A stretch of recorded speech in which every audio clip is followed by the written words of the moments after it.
Opportunity. You have an opportunity of a lifetime.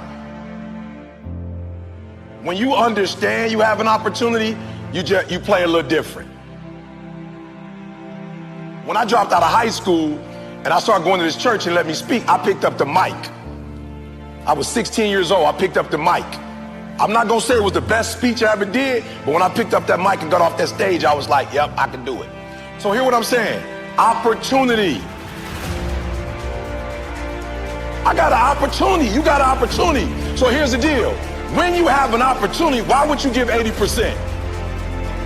Why would you give 80%, 70%? Why wouldn't you always give 120%? It's sports, it's basketball. Why wouldn't you give 120%? You can't dictate if the ball gonna always go in. You can't dictate what kind of game you're gonna have. You can't dictate how your body is gonna respond to moving around. But you can dictate your what? You can dictate your good. You can dictate your, you can always give 120% effort. And every day I want you to wake up and not just go, I'm sweet like that. I want you to go, I'm not just going with skills. There's a one type of dude who feel like because he's gifted that it's just an automatic road for him. And let me tell y'all something. You are gifted, but you better humble yourself. You got to understand that pride comes before a fall. You may get it, but right now what? Oh, I can't hear y'all. You may get it, but right now what? You don't have it. That's not what gets you in the league. Not what you were born with. You got skill and you got will. You got skill and you got will. Two total different things. You were born with certain things, but to get to the next level, and not just get to the next level, to stay at the next level, you gotta have will. So when you play, you have to compete. I'm a high school dropout. My daddy wasn't in my life. But I found out I had a gift, then I found out your gift shall make room for you. And I'm like, you mean to tell me if I perfect this, I can eat and my kids can eat and my kids' kids can eat? From today on, you play whatever your best game is, you play that level every single time.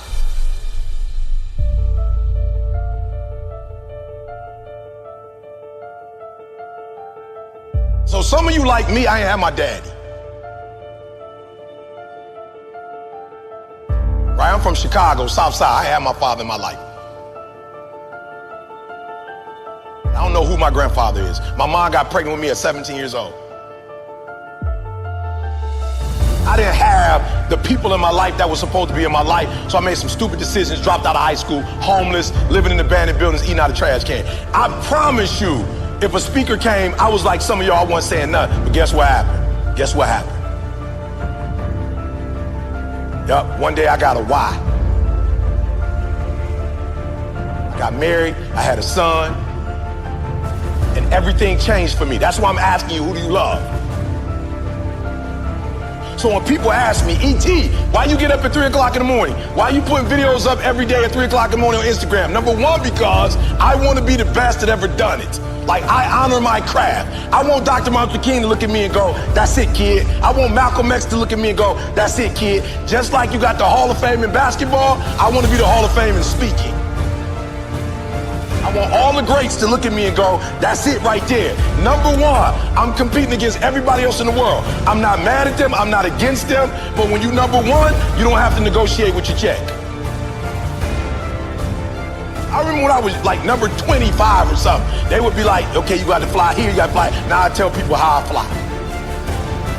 I tell people where I stay, where I don't stay. So number one in the world, what happened? One day I woke up and was like, I got to do this for my wife.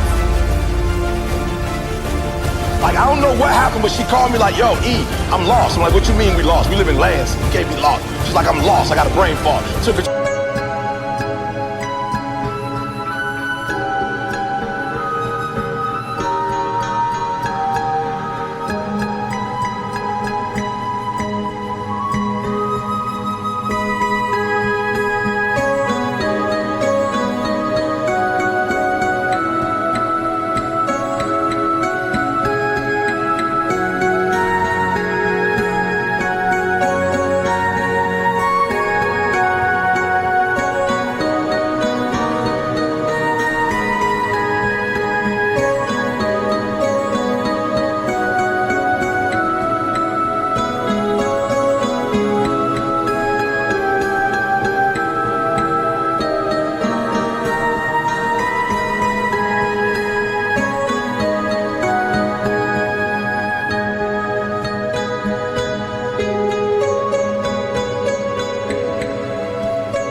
the hospital, found out she had MS.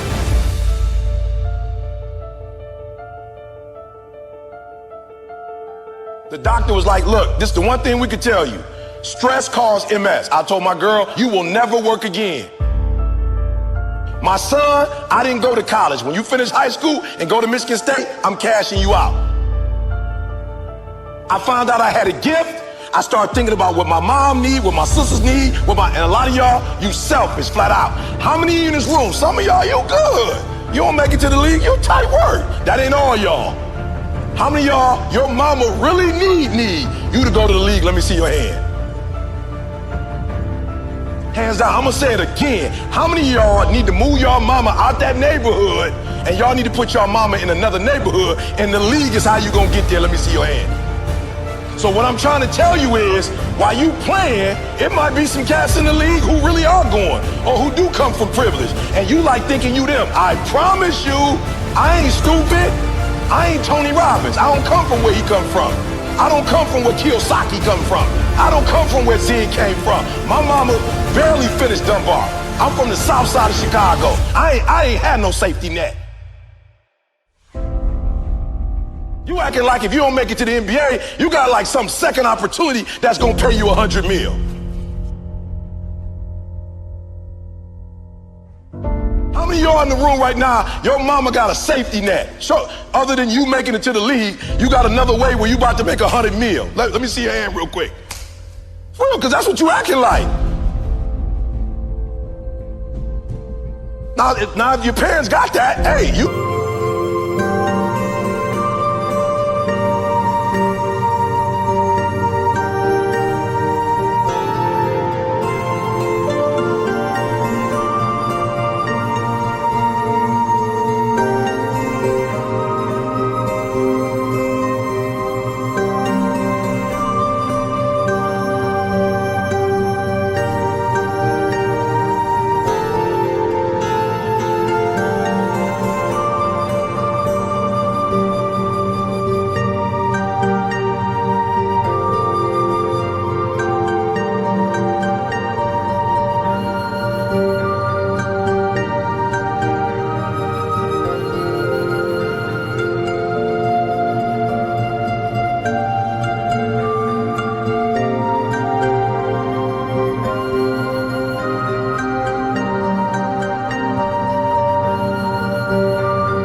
You good. But some of you, your mama ain't got that. So when you hoop from now on, I don't want you to see basketball. I want you to see your mama getting out the hood. So every time you get your handle straight, your mama is that closer to doing what? Every time you get your character straight, you heard what the man said. He said that they gotta choose between the two of y'all. They not choosing the snotty-nosed dude who think he everything, who don't speak to people. You know, when they always pick me, I always ask, why y'all pick me and not the other speakers? They say, because you easiest to work with. Because when you come, you don't talk down to nobody. You clean up behind yourself. He just said, I'm a grown man. They say you clean up behind yourself. You don't cause problems, Number one, this is not about basketball, this is about who? Yourself and then who? Your family. So the days you don't feel like working out, it's easy. How do you get motivated? How you get pumped up? You think about mama and that feeling on draft day. And which one is more important? You get some rest or mama coming to the draft? I'm just being real. Which one is more important? So somebody locking you down, you trying to score and they locking you down, like in your mind you gotta go, uh-oh, this ain't just about me getting locked down. This is about mama not having what? This mama not having what? Food. So at halftime, when coach go back over the stuff, when you come out, what you gotta do? You gotta kill. I just told y'all, this how my man eats. This how my grandkids gonna eat. He doing his own personal thing. This how we eat. This ain't no motivational presentation. This how my mama eat right now. This how my wife never have to go to work again. This how we live on the West Coast and on the East Coast. And I ain't no baller. And I ain't making millions of dollars. But my gift is making room for me. Every time I get on 3 o'clock in the morning, I'm killing them.